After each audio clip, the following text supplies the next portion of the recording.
Um,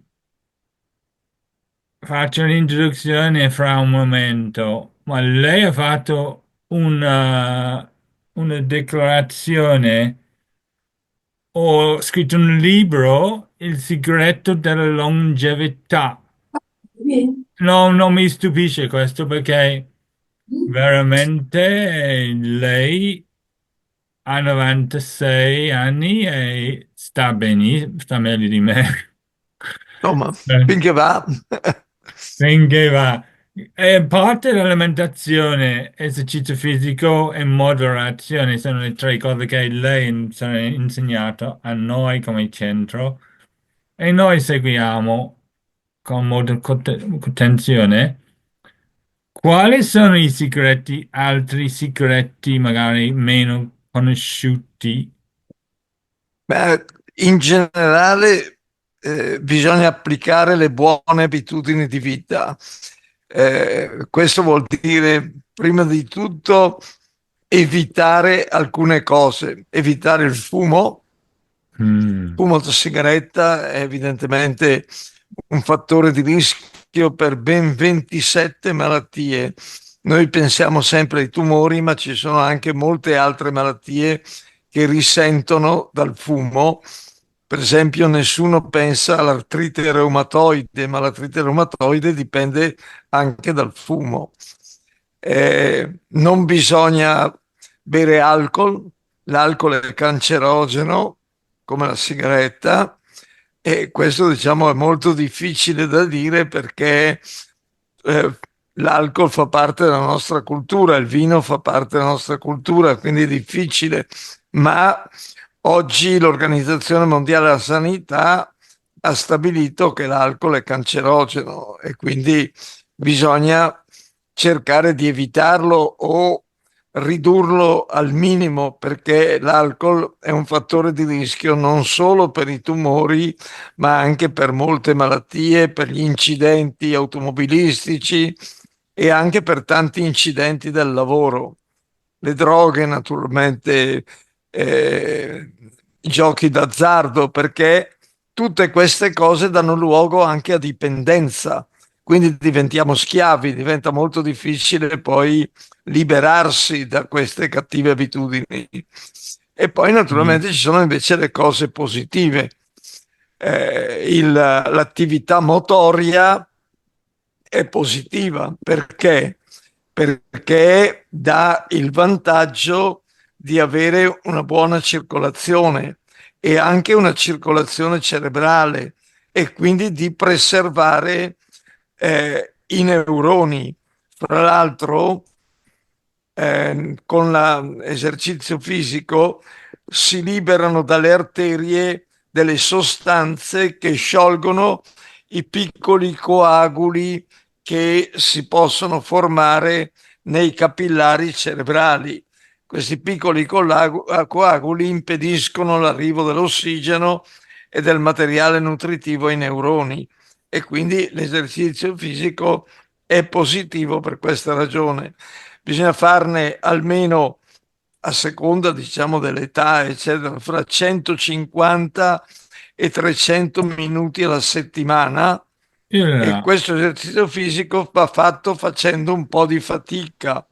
Per esempio, camminare guardando i negozi, le vetrine non è esercizio fisico. Quindi bisogna avere un po' di fiato grosso Sì, o mamma. avere palpitazioni cardiache, questo vuol dire che si sta facendo fatica. Poi l'alimentazione, questo è un fattore eh, fondamentale. Bisogna avere una dieta varia e sappiamo tutti che deve seguire in qualche modo una piramide, cioè dobbiamo avere frutta e verdura in grandi quantità e poi pane, riso, pasta, ma il più possibile non purificati, cioè integrali. E poi tutto il resto sempre di meno, poca carne rossa, pochissima, e pochi grassi perché quelli sono dannosi. Ma poi la dieta deve essere varia ma moderata, cioè bisogna mangiare poco. E vi posso Oh. portare, vi posso portare un esempio di studi fatti. Noi possiamo prendere qualsiasi specie animale, il topo, il ratto, il cane, il gatto, la scimmia, e facciamo due gruppi.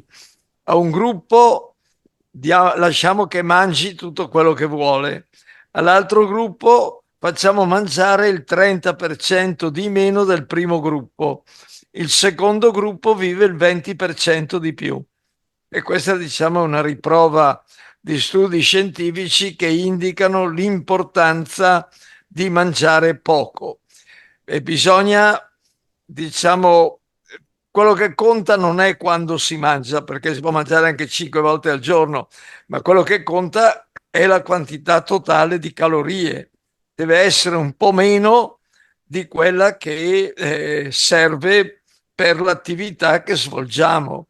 Evidentemente un atleta avrà la necessità di mangiare di più, una persona sedentaria molto di meno. Con l'età si dovrebbe mangiare sempre di meno, quindi tutto questo serve a indurre longevità. E poi, se permette, vado avanti, e cioè c'è anche la necessità di mantenere molto attivo il cervello.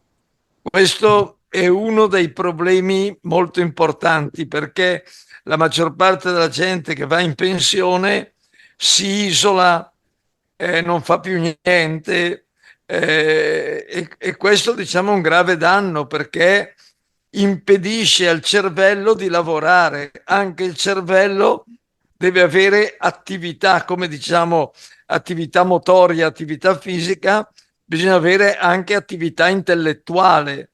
Quindi bisogna avere degli interessi, avere la voglia di fare del volontariato, avere degli hobby, cioè qualsiasi cosa che tenga vivo il cervello.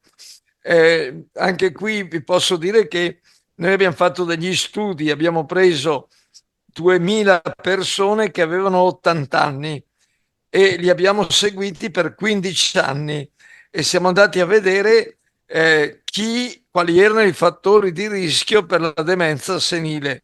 E abbiamo visto che il principale fattore di rischio era la mancanza di rapporti sociali, il mettersi da soli. Tante volte, siccome si perde un po' di memoria, si ha vergogna a parlare con gli altri, ci si ritira in casa, non si fa più niente, e questo è un fattore di rischio molto importante.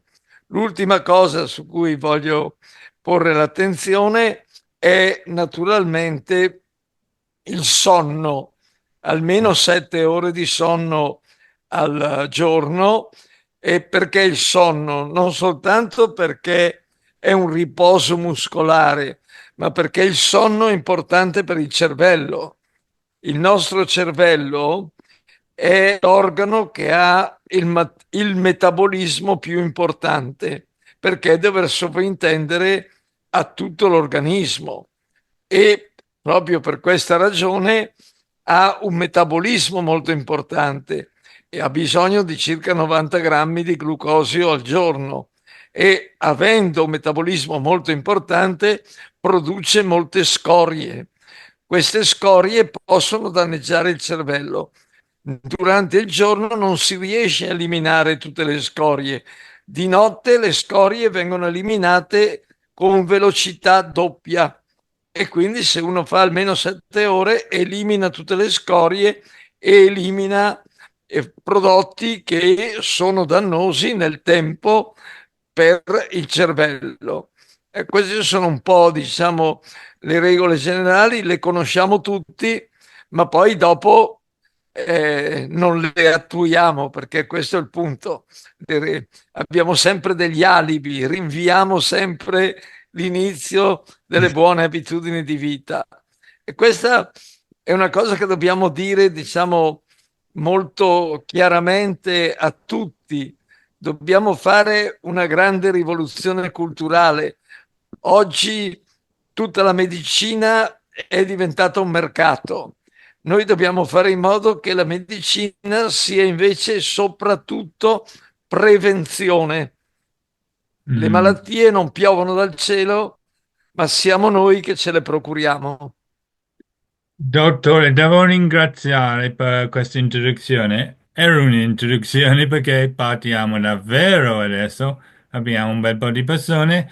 Dottor Silvio Garattini è un nome che non ha bisogno di essere spiegato, però faccio lo stesso. È un oncologo, giusto? Sono Farmacologo, farmacologo, sono medico mi ricercatore, occupo però di medico, farmaci come presidente ricerca. dell'Istituto di Ricerca Farmacologica Mario Negri.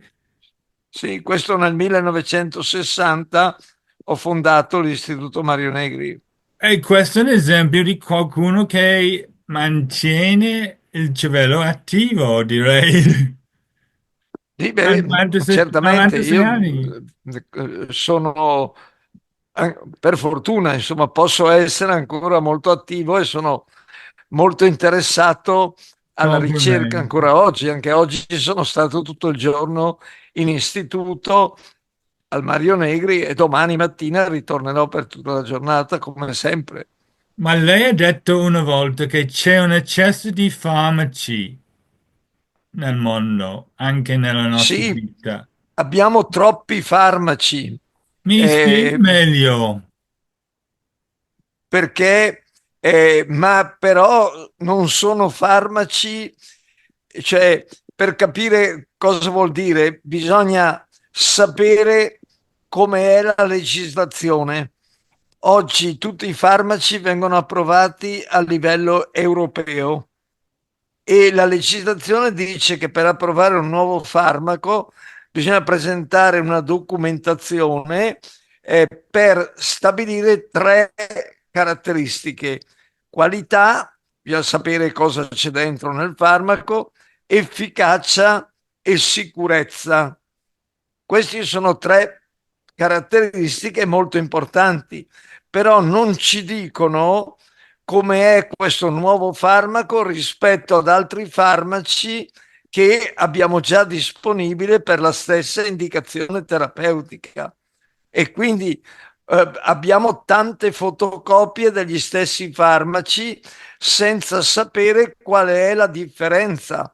Per esempio, vi posso dire che nel nostro prontuario terapeutico del Servizio Sanitario Nazionale abbiamo 121 farmaci anti-ipertensivi contro l'ipertensione, Mm. però non sappiamo cosa è bene e qual è meglio e qual è peggio, perché non è richiesto dalla legislazione e quindi tutte le industrie sono ben felici perché possono dire il mio è migliore e non si può smentire perché non si fanno confronti.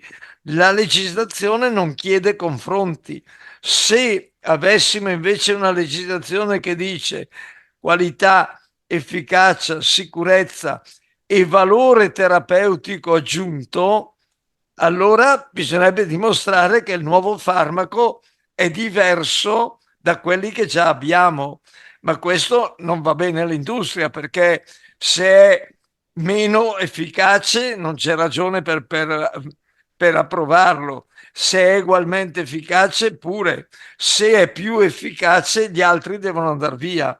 E quindi questo non avviene perché di fatto è l'industria che ha la prevalenza e quindi abbiamo tanti farmaci nel nostro prontuario che sono inutili. Noi spendiamo per il Servizio Sanitario Nazionale ben 20, quasi 25 miliardi all'anno. Risparmiare 5 miliardi sarebbe un gioco da ragazzi, basta volerlo fare. Sono 30 anni che non si riforma il prontuario terapeutico. Allora, lei e io abbiamo parlato settimana scorsa del fatto che tante persone con Parkinson lamentano che non ci sono abbastanza farmaci. E certo Almeno non perché, ci sono farmaci che fanno un buon lavoro. C'è levodopa, no, ma perché ovviamente. c'è sempre di mezzo l'aspetto economico. Per esempio, abbiamo la ricerca dell'industria va soprattutto nei farmaci che hanno un grande consumo, perché danno un grande profitto.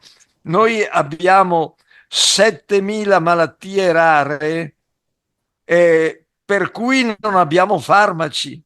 E 7.000 malattie rare vuol dire che ci sono 2 milioni di persone in Italia che non hanno farmaci perché nessuno si occupa di cercarli. È una malattia rara, ci sono pochi ammalati e quindi costa produrre un nuovo farmaco, il profitto è molto basso e quindi non ci si occupa. Dovrebbe essere invece lo Stato, l'Unione Europea a fornire i mezzi per produrre nuovi farmaci a organizzazioni non profit che non hanno interesse a guadagnare e quindi possono fare la ricerca, ma non ci sono fondi per fare la ricerca indipendente. È solo l'industria che ha i soldi per fare ricerca. Allora, non c'è tanta speranza, allora, ma c'è Ma speranza la sempre. speranza deve nascere da noi, cioè siamo noi che dobbiamo rivendicare la necessità di avere farmaci per tutti. È l'applicazione della Costituente. Noi abbiamo una Costituente bellissima. La nostra Costituzione è bellissima perché dice che lo Stato tutela la salute. Dobbiamo esigere che la tuteli veramente e che la tuteli per tutti, non soltanto per qualcuno. Ok, lei ha parlato anche della levodopa settimana scorsa, che mi sembra leggermente diverso per l'uomo e la donna. Sì, il Mi spieghi ancora. Parkinson è diverso perché è diverso per frequenza. Nel maschio è 3 volte superiore alla donna. E poi è differente anche per sintomi, perché nella donna predomina eh, il tremore, nel maschio predomina la rigidità e poi nella donna predomina come conseguenza la depressione, nel maschio predomina l'ansietà. Quindi non si possono mettere insieme a fare gli studi, anche perché noi sappiamo oggi che la L-Dopa ha livelli molto più elevati con la stessa dose nella donna rispetto all'uomo, ma non sappiamo qual è la differenza di efficacia della dopa fra maschio e femmina, perché non si fanno studi. Questo è un altro problema che non riguarda solo il Parkinson, ma riguarda le donne in generale. Gli studi vengono fatti nel maschio e la donna poi deve prendere i farmaci che sono stati studiati nel maschio. Ma noi sappiamo che appunto le malattie non sono uguali nel maschio e nella donna per frequenza, per sintomi, per esiti. Non solo, ma anche i farmaci non agiscono nello stesso modo perché nella donna, per esempio, il farmaco ha un assorbimento molto più lento, il metabolismo è differente. Noi abbiamo nel fegato delle proteine che metabolizzano i farmaci, ma alcune di queste proteine sono più attive nel maschio che nella femmina, altre sono più attive nella femmina che nel maschio. Anche qui sono gli interessi economici e manca la legislazione perché fare 2 protocolli, uno per il maschio e uno per la femmina, costa 2 volte e l'industria non Eh, vuole fare questo perché costa di più. Però le sempre solito. donne, metà dell'universo, hanno farmaci studiati nel maschio. Questo, tra l'altro, determina il fatto che la tossicità dei farmaci nelle donne è il 40% superiore a quella dei maschi, perché i farmaci sono Ah, studiati nel maschio e quindi sono ottimizzati per il maschio e non per la femmina. Anche questo è un altro problema che dovrebbe suscitare grande interesse, soprattutto da parte delle associazioni femminili, che eh, dovrebbero unirsi per reclamare, perché è illegale dare farmaci alle donne che non sono stati studiati su di loro. È dannoso. ok. Questo è un argomento enorme e di grande importanza. Stanno arrivando vari chat. Cioè, cosa si può fare per contrastare l'insonnia, in particolare gli risvegli notturni?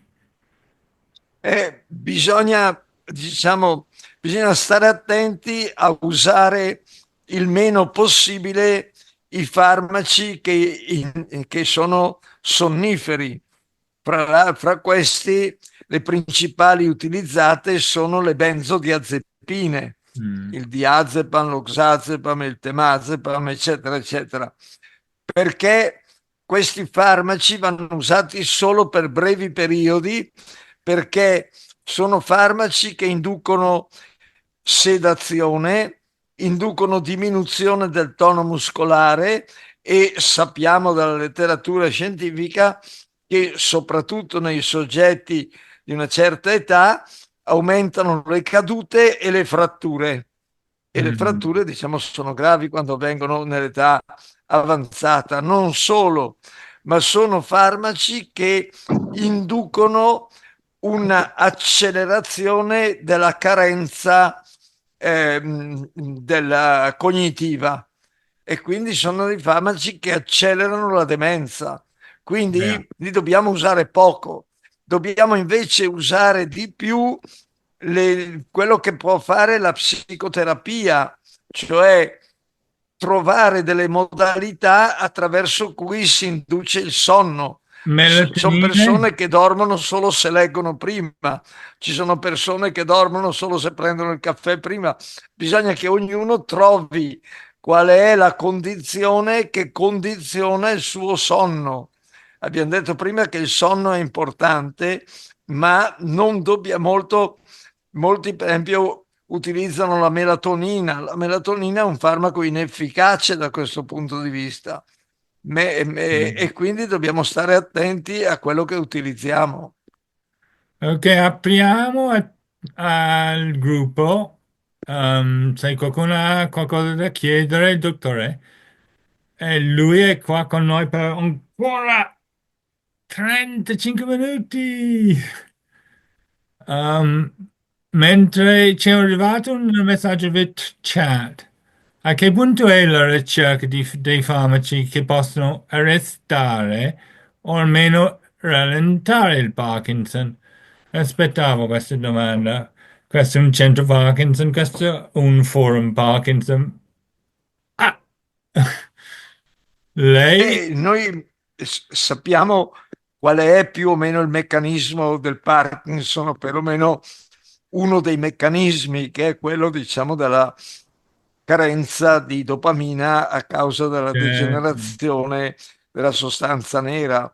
E quindi per questo già da molti anni è disponibile la dopa. Poi si è aumentata l'efficacia della dopa attraverso gli inibitori del metabolismo della dopa.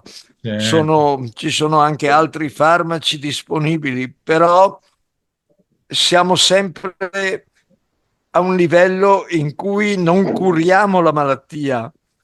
Noi facciamo soltanto, dilazioniamo i danni della Nascondiamo. malattia, rallentiamo la malattia, ma non la curiamo. Probabilmente perché dovremmo andare di più a studiare quello che succede molto prima del Parkinson, cioè dovremmo cercare di capire di più quali sono i fattori di rischio che inducono il Parkinson. Conoscendoli, probabilmente impareremmo forse quello che stiamo imparando per la malattia di Alzheimer. Noi stiamo imparando che se dobbiamo fare qualcosa lo possiamo fare solo molti anni prima.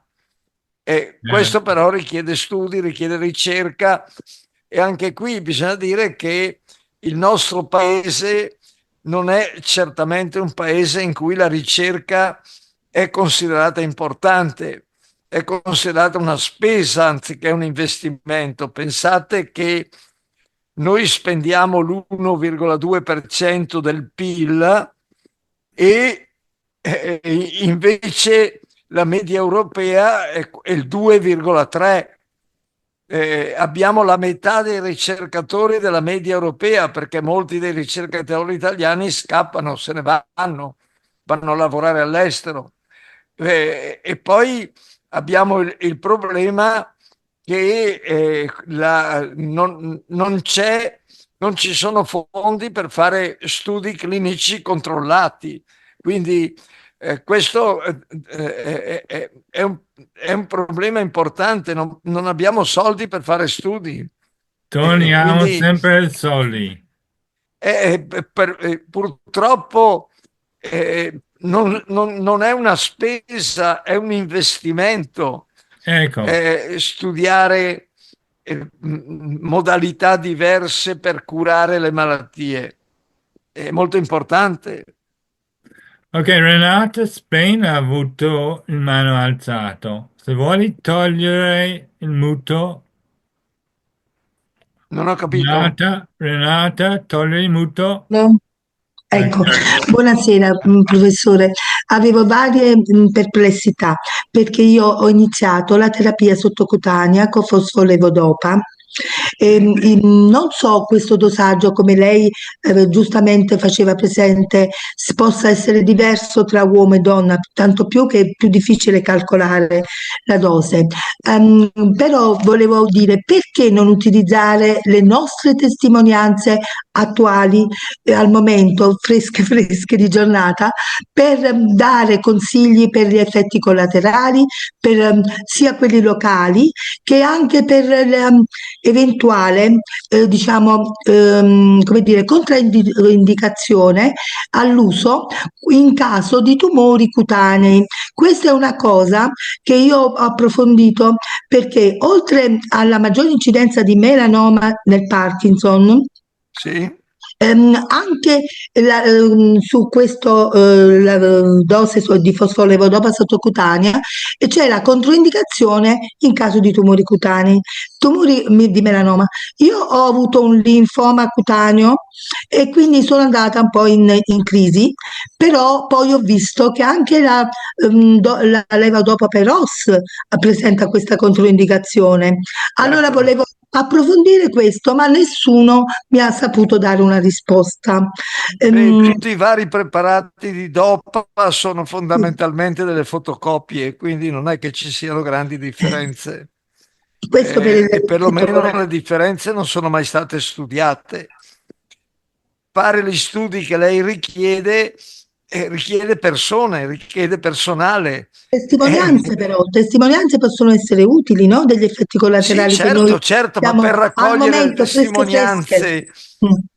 per raccogliere testimonianze, per organizzarle, per studiarle dal punto di vista statistico, ci vogliono dei ricercatori e se Anche non ci sono non possiamo farlo. però la disponibilità di persone che stanno vivendo, perché poi ho trovato un'alta incidenza di medici nei parkinsoniani, non lo so perché, ma c'è un sacco di colleghi che hanno il Parkinson. Eh, Comunque, una testimonianza un po' più, diciamo, attenta di appunto come me e altri colleghi, anche per quanto riguarda le reazioni cutanee che stiamo avendo a livello addominale, maggiori rispetto a quelle in altre sedi.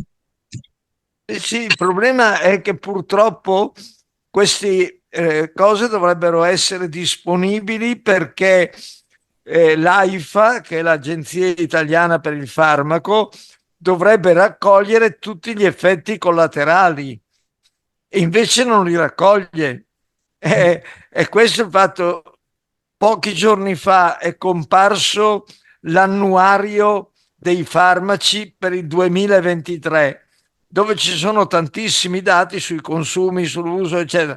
Non c'è una sola pagina sugli effetti collaterali, perché gli effetti collaterali non interessano a nessuno Mm. e non interessano certamente all'industria. A noi Chi sì, però. vende qualcosa vuole vendere i A noi sì, benefici, non a noi vende i malati, danni.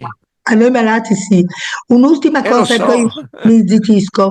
Professore, mi tolga questa curiosità. Io come pediatra ho studiato, mi sono aggiornata sulla sindrome di AADC, deficit di Sì, decarbosilasi degli aminoacidi aromatici che sono coinvolti nella formazione di dopamina, serotonina, noradrenalina, dando quindi la cui carenza nei bambini che hanno una forma dominante, insomma, anche una sintomatologia molto eclatante. Ma poiché il Parkinson si sta dimostrando una forma poligenica multifattoriale, potrebbe essere questo deficit coinvolto nella patogenesi del Parkinson perché si sta molto utilizzando nei bambini questi test per diagnosi precoce per una terapia genica. Forse ho dato una cosa sì, molto ci particolare, sono, ma può essere uno spunto di studio? sì, ci sono molte linee nuove di ricerca per quanto riguarda il Parkinson, che sono svolte soprattutto in laboratori stranieri. Per esempio, una via è quella di studiare le radiazioni profonde che migliorano in qualche caso i sintomi da Parkinson.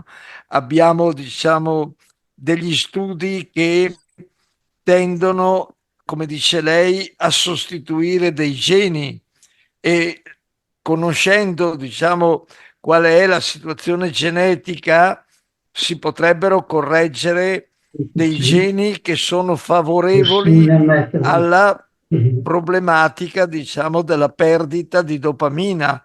Noi sappiamo che alcuni fattori genetici sono quelli che producono l'alfa sinucleina, la parchinina o la dardarina, sono delle proteine che sembrano essere importanti per il Parkinson e che naturalmente sono codificate da un gene attraverso l'RNA.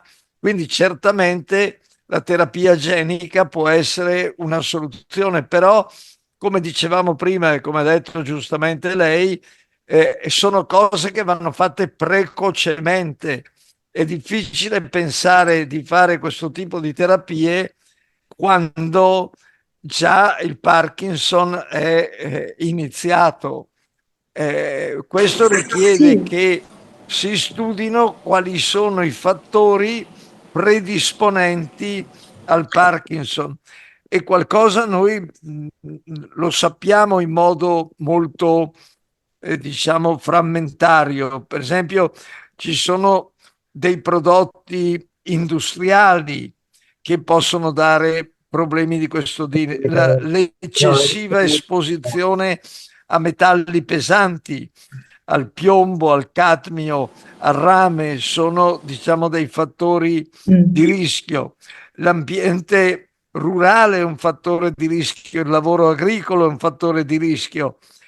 Quindi poi non so, ci sono certe forme di encefalite che predispongono al Parkinson, i traumi cranici, quindi sono tutti dei fattori che se individuati per tempo e diciamo studiati in modo adeguato potrebbero rappresentare delle modalità per inserirci e per fare qualcosa precocemente, perché se lo facciamo tardivamente non, è difficile correggere, cioè si può rallentare, ma non si può curare. Grazie, dottore. Simona, lei è stata molto tranquilla a aspettare. Hai avuto il mano alzato. Prego, Simona, togli il muto. Non sentiamo, togliamo il muto. Mi sentite? Mi Sì. sentite? Ok, salve, buonasera a tutti. Senta, io volevo unirmi a due cose. Dunque, uno, la prima è lo scempio dell'Italia, in particolare della Regione Lazio. Non la sento. Volevo unirmi a due realtà che lei ha Sì, citato, tra virgolette. Uno è lo scempio della realtà sanitaria, in particolare della Regione Lazio. Io come infermiera mi sono vista negare il trasferimento dalla regione, dal Liguria a Roma, dove ho mia mamma che ha una demenza su base vascolare e un parkinsonismo e qui mi sono vista trattare lei, per cui non ho ottenuto il trasferimento, ho lasciato il lavoro e seguita prima al CEMI del Gemelli col Nova Gita Margherita, parlavano solo di Alzheimer. L'inizio dell'esordio è stato con un ictus da stress conseguente a un cambio di casa che le hanno proposto e che lei ha accettato. Detto ciò, la sintomatologia parkinsoniana, che è stata sempre evidente, non è stata mai trattata. Lupus in fabula. Quest'estate praticamente è stata investita trauma cranico, frattura femore, operata malissimo al campo e si è dimessa il 14 agosto solo io e lei. Fortunatamente ho trovato una realtà di un neurologo che è venuto a visitarla perché non sapevo più come fare e abbiamo iniziato il trattamento con levodopa, il Matopar, oltre agli altri farmaci. Ora il problema è questo, la depressione connessa con levodopa. sì. Inizialmente avevano dato citalopram, le goccine, e devo dire però che poi ho iniziato, leggendo e studiando un pochino, avevo supposto, così proposto più che altro l'uso della citicolina, il Trausan, per lo più intramuscolo, che però aveva un plateau molto, molto basso e con queste crisi di dispercezione allucinatorie. E poi adesso siamo passati invece all'astrocitpea, che devo dire che ha un plateau, si mantiene molto più stabile nel tempo, nell'arco delle 24 ore, con una riduzione della sintomatologia, tra virgolette, allucinatoria. Però il tutto è una situazione molto degenerata ormai, diciamo che anche perché quando è stata operata al femore è stata tenuta immobilizzata per 20 giorni, quindi tutto ciò che era lo schema idomotore del movimento è stato perso e quindi ho dovuto riniziare tutto da capo. Ora, per la depressione e quant'altro, a parte appunto l'Entact o qualcosa del genere, cosa si può fare? Lei ha un parkinsonismo che la blocca, un tremore sui muscoli facciali, ma più che altro una rigidità del movimento. Per la depressione abbiamo un buon numero di farmaci, ma dipende dall'entità della depressione. Se la depressione è molto intensa, si può usare uno dei tanti farmaci antidepressivi. Se non è intensa, è molto meglio la psicoterapia, Che però che è molto efficace. non E viene quindi previsto, scusi, le interrompo, perché io l'ho chiesto anche per quanto riguarda la riabilitazione motoria, per queste persone che hanno una demenza vascolare simile al Alzheimer, non è prevista, cioè solo a pagamento e nel quel del Lazio, di Roma in particolare, è qualcosa di quasi inesistente, cioè la psicoterapia non è prevista per queste persone. Io lavoravo sul nord ed è abbastanza beh, diverso. dipende molto, cioè dipende dalla clinica psichiatrica e dalla disponibilità che c'è di psicoterapisti. Non la In passo molte, proprio io perché non so come sia la situazione nella regione Lazio, ma allucinante, in alcune allucinante. regioni la psicoterapia è disponibile per la depressione. Sì, Certo, no. poi purtroppo non è forse disponibile per tutti, per cui insomma per averla bisogna pagare. E Sì, sì. questo naturalmente è un Il handicap perché problema non è, tutti hanno i soldi per poter pagare la psicoterapia. il problema è che si paga tutto poi alla fine della fiera, perché logopedista si paga, fisioterapista si paga, le badanti Però stendiamo i veloce, farmaci non si pagano. gli Quindi integratori, il gli integratori. farmaco, usare dei farmaci antidepressivi non costa. Ce ne sono Quello tanti, ce ne sono lo troppi. so, però io non posso navigare a bis e purtroppo la maggior parte delle persone, dei medici che ho interpellato mi dicono, beh, lascia così le cose supportala quando sta in questa crisi di allucinazioni, depressione, abbattimento, pianto e quindi è tutto sulle mie spalle fondamentalmente poi alla fine della fiera. No, no, beh, certo, però diciamo i farmaci ci sono, anzi Sì, ce ne sono fin troppi. considera anche una cardiomiopatia di un mio di quarto grado, quindi ci sono tante cose insieme. Si partiva da una persona sana, il tutto su base da stress, dal cambio di casa. Però ecco, io mi trovo No, no, capisco benissimo i problemi e purtroppo non è che ci siano sì, sì, sì, grandi no, quando si suggerimenti per parla questi problemi, della dipendono sanità. molto dall'organizzazione, Cioè, io però quando stavo al nord e i centri diurni, ad esempio, erano 5 giorni su 7. Qui a Roma sono 3 giorni se la persona è autonoma. Come si aggrava? Grazie, arrivederci. Ed sì, è sì. qualcosa di, cioè, questa idiosincrasia regionale, distrettuale, tutto il resto, al di là che poi Lei ha certamente ragione. Io però ho vissuto, avendo un lungo chilometraggio, ho vissuto il periodo in cui non c'era il Servizio Sanitario Nazionale e le assicuro che era molto peggio. Mm. Le assicuro che chi aveva soldi si curava e chi non li aveva peggio per lui. Oggi c'è sì, tutta una serie di cose che vengono date dal Servizio Sanitario Nazionale gratuitamente. sì, E e come ha questo, detto diciamo, è lei, un grande vantaggio che abbiamo rispetto al passato. sì, che molte sono, ribadisco, io vedo anche l'utilizzo l'impiego di molti farmaci che non, inutili, molto spesso. Però adesso esiste, è vero, è molto meglio il servizio sanitario attuale, però è pure vero che continui, se non hai una visione, una base perlomeno, continui a dare seguito a delle cose che non sono. Mamma ferma, scusi, ferma. Ecco, sono delle cose che non esistono, cioè l'idiosincrasia tra tante cose. Io mi sono vista negare l'assistenza dal neurologo perché mia madre è peggiorata e mi diceva no, la devi portare solo in un istituto. Questo durante il Covid, che si è contagiata quando ha avuto l'infarto, insomma, ho visto una E serie di nessuno cose. avrebbe i soldi per sostenere un intervento cardiochirurgico o un intervento neurochirurgico. Oggi è tutto gratuito, nessuno avrebbe i soldi per fare un trapianto d'organo, pochissimi Assolutamente avrebbero sì. i soldi per pagarsi la chemioterapia antitumorale, che costa oltre 100.000 euro all'anno. Quindi, insomma, non bisogna dimenticare i vantaggi. E No, no, no, poi quelli no. dobbiamo Ecco, anche prendere coscienza di una cosa che, diciamo, è poco piacevole da dirsi, ma molte delle liste d'attesa, molte delle insufficienze del Servizio Sanitario Nazionale dipendono dal fatto che noi lo carichiamo con troppe troppo. malattie che sarebbero evitabili. Abbiamo 4 milioni e mezzo di diabetici di tipo 2. Il diabete di tipo 2 è una malattia evitabile. Se non ci Sì. fosse, pensi a quante cose potrebbe fare il Servizio Sanitario Nazionale a favore di quelli che invece non hanno il diabete. Assolutamente, ma anche il fatto di una terapia che fosse distrettuale per casa domiciliare, evitare tanti accessi. Io lavoravo in pronto soccorso e Certo, rianimazione, certo, certo. è completamente Ci sarebbe diverso. più spazio per fare la Però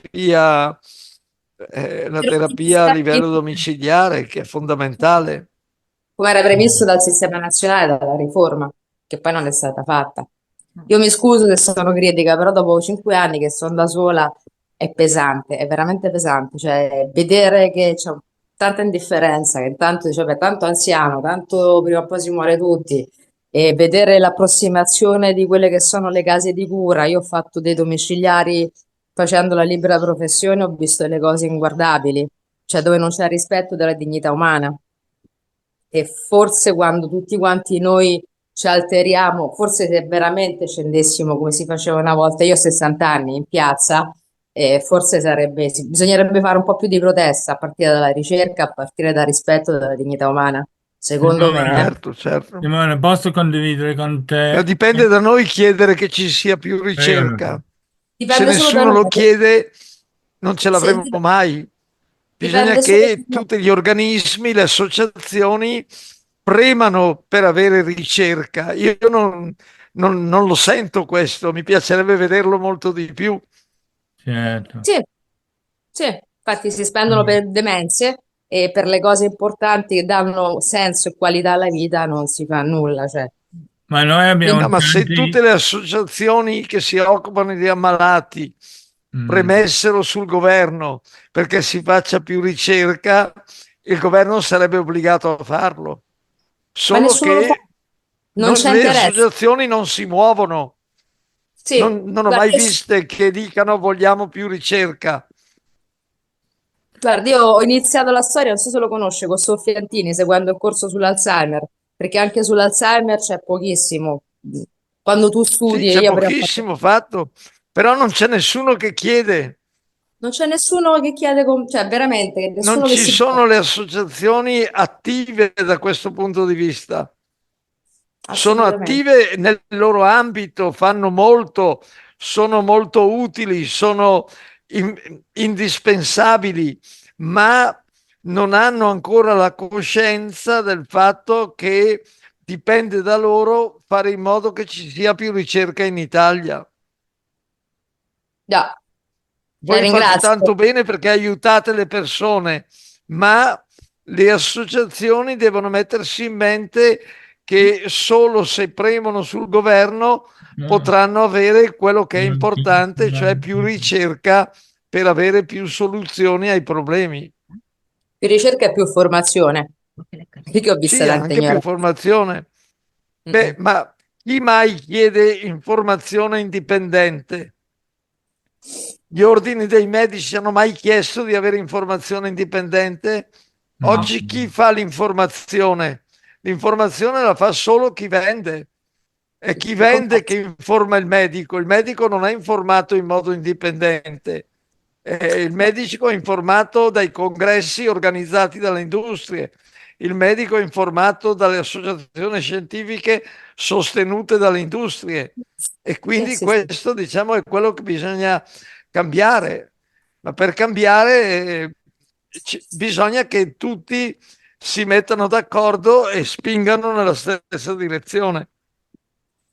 Allora, lasciate questo discorso andare avanti perché è un discorso importantissimo e Simona si Certo, vede l'emozione. Grazie a L'emozione si tutti. vede. grazie. Grazie. Condivido con lei. Grazie, Simona. Grazie a voi. Buona serata a tutti. Allora, abbiamo questa domanda da chat. A che punto è la...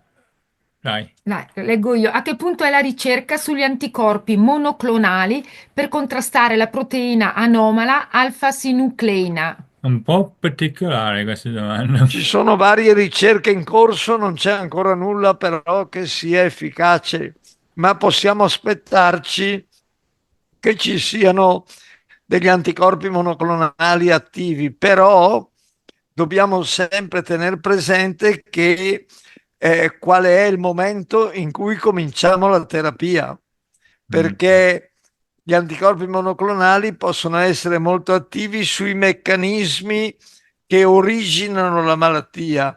È difficile che possano essere più attivi della dopa quando la malattia c'è già. mm. Ok, altre domande per il dottore, professore? Mentre che abbiamo in linea con noi, prego, Pronto? Attilio. Sì, buonasera. Buonasera. Innanzitutto una, un'affermazione. Silvio Carattini, complimenti per le 96 primavere. Dopodiché le Grazie. faccio una domanda. Io sono uno sportivo, ho 73 anni, non so come mi è venuto sto cavolo di Parkinson, ma la mia domanda era questa. Siccome ho saputo che il Sinemet, prima che vada nell'intestino, perdi il 30% della sua efficacia e ho chiesto al neurologo perché non si potrebbe fare un'altra data scan per vedere l'efficacia che ha avuto sui i miei neuroni. Lui dice che non si fa. Come mai? Mm. Non ho Colby. capito quale sia la domanda precisa, cioè La domanda precisa è tutti i questa. farmaci vengono metabolizzati. No, la domanda precisa sarebbe questa, di sapere dopo 3 o 4 anni che prendi Cinemen a che punti sono i tuoi neuroni. Rifare il DAT scan. Beh, questo Esatto. lo possiamo sapere sulla base della misura della dopamina e sulla Ecco, base della misura, diciamo, attraverso varie forme di risonanza nucleare magnetica, possiamo sapere com'è la situazione della sostanza nera ho e capito, vedere però, quanto è degenerata o quanto è esatto, ancora in però buone condizioni. quello che dicevo io, che purtroppo il neurologo non te lo fa fare quell'esame. Dice, io ti faccio fare degli esercizi, in base agli esercizi io so a che punto sei, ma è una cosa un pochettino non mirata. No, vabbè, però diciamo ci sono delle scale che sono state fatte sulla base di molti casi e che quindi sono attendibili dal punto di vista della misura dello stato della malattia.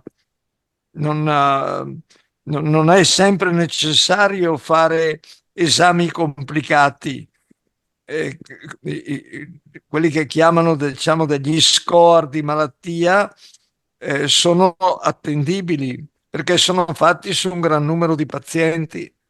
E un'altra cosa che le chiedo, se lei può rispondermi, è questa. Io vedo che molte persone fanno delle domande su, diciamo, i prodotti che usano, no?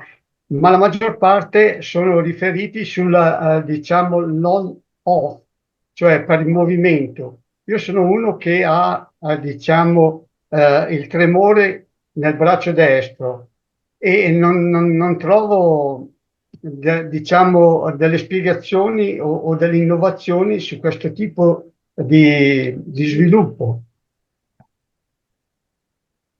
Mm. Beh, ma diciamo che il farmaco non è che sia diverso a seconda del sintomo. Purtroppo abbiamo soltanto un certo numero di farmaci e quindi non abbiamo la possibilità di differenziarli perché non ci sono degli studi comparativi e finché non Eh, ci saranno non potremo differenziarli. ecco, ho capito. Ok, io. Io la ringrazio anche perché ho visto che stanno spingendo molto sulla nuova operazione che ti dovrebbero mettere degli elettrodi nella testa. DBS. Sì, Esatto. degli elettrodi per fare Eh, è ma non è mica per probabile ricevere. che con delle irradiazioni transcraniche profonde si Sì, possa giungere a migliorare sintomi diversi a seconda di dove si mette l'elettrodo. ho Sì. capito. Però sono ancora studi che sono in corso. Un centro dove si fanno molti di questi studi è ehm, qui a Milano. C'è Meno un male, centro per il Parkinson che è molto CTO. attivo e che è molto e che sta lavorando su questo tipo di tecniche. beh, Sì. allora prima che arrivi alle sue 96 primavere c'è tempo. È una C'è battuta, tempo. eh. Sei sempre tempo. Grazie. Prego. Grazie. Siamo negli ultimi 6 minuti. Assolutamente dobbiamo finire alle 9. C'è un'altra domanda dal gruppo. Ok. Io vorrei chiedere, parlando in genere, ho appena passato 2 settimane in ospedale di Best Milano e stanno cercando il motivo che ho un dolore neuropatica. Boh, non hanno trovato niente, mi hanno mandato a casa e io sono tranquillo, però per cercare questo dolore, motivo per questo dolore, hanno fatto ogni esame che si può immaginare. Ho perso 2 settimane, sto bene prima, sto bene dopo. Cioè, mi sembra un po' interessante che non riescono a trovare il problema. La Non domanda ho- è, ci sono altri farmaci, oltre ai gabapentin, che sono utilizzati e nuovi nel mondo del dolore? Ma ci sono moltissimi farmaci antidolorifici, ci sono anche dei cerotti che sono molto attivi. E dipende dal trovare chi è competente nella terapia del dolore. E i Ecco, competenti nella terapia del dolore stanno nelle unità di terapia palliativa. sì. Sono quelli che hanno competenza per il dolore, i palliativisti, e ce ne sono in molti ospedali e sono quelli che conoscono bene i farmaci antidolorifici. Bisogna rivolgersi a quelli. Va bene. Qualcun altro ha un'ultima domanda? L'ultimo secondo per il professore. Allora, chiudiamo con una- un commento. Tante persone con Parkinson non hanno preso il vaccino anti-Covid perché è stato considerato dal neurologo che ha un effetto sul nostro Parkinson. Lei ha Quale sentito qualcosa? vaccino? Quale vaccino? Non ho Il capito il Covid, vaccino. il Covid. Ah, ma questa non è in realtà una cosa assodata. Ah, Ci ok. sono molte storie sul vaccino anti-Covid che Mm. certamente ha degli effetti collaterali, però si attribuiscono troppi effetti al vaccino, che in realtà non sono veri, perché stabilire un rapporto di causa ed effetto è molto difficile, richiede Eh, degli studi molto approfonditi. Io dico sempre quando si parla, quando raccontano per esempio che qualcuno è morto per il vaccino, che ogni giorno muoiono 1500 persone in Italia. Che qualcuno muoia dopo aver fatto un vaccino è assolutamente normale, ma non è detto che sia dovuto al fatto che hanno fatto un vaccino. È una coincidenza. Molti degli effetti sono non causali, ma sono casuali, cioè sarebbero avvenuti in ogni caso anche se uno non avesse fatto il vaccino. E questa è una troppo- cosa da tenere presente perché, ripeto, è complicato stabilire il rapporto di causa ed effetto. Ok, prima di ringraziarlo, è arrivata un'ultima domanda via chat che mi sembra interessante. Mia moglie leggerà. Qual è? Buonasera, professore, grazie per la sua presenza. Allora, Grazie, grazie a lei, grazie a guardi, tutti voi. sì, guardi, c'è quest'ultima domanda. Da fine ottobre 2015 ho assunto Tegretol a 200 mg che prendo ancora 2 volte al giorno. Prendevo anche Risperdal. Può essere la causa del Parkinson? Io ne sono convinta. Grazie per la risposta. Non lo sappiamo, io non lo so, non posso rispondere perché non lo so Domanda e difficile. non credo che ci siano dei dati da questo punto di vista, No, non credo. però si potrebbe indagare. Certo, allora mi rimane di ringraziare lei davvero dal cuore per sua No, gentilezza e sua grazie a voi per disponibilità. la serata che mi ha fatto capire molte cose e molte necessità, quindi è sempre utile imparare. Anche Grazie, per sua continua collaborazione e sostegno dei persone come me, persone che hanno bisogno di aiuto e la ricerca che lei fa. Complimenti e auguri per il futuro. grazie. Auguri a tutti voi. Grazie. Grazie.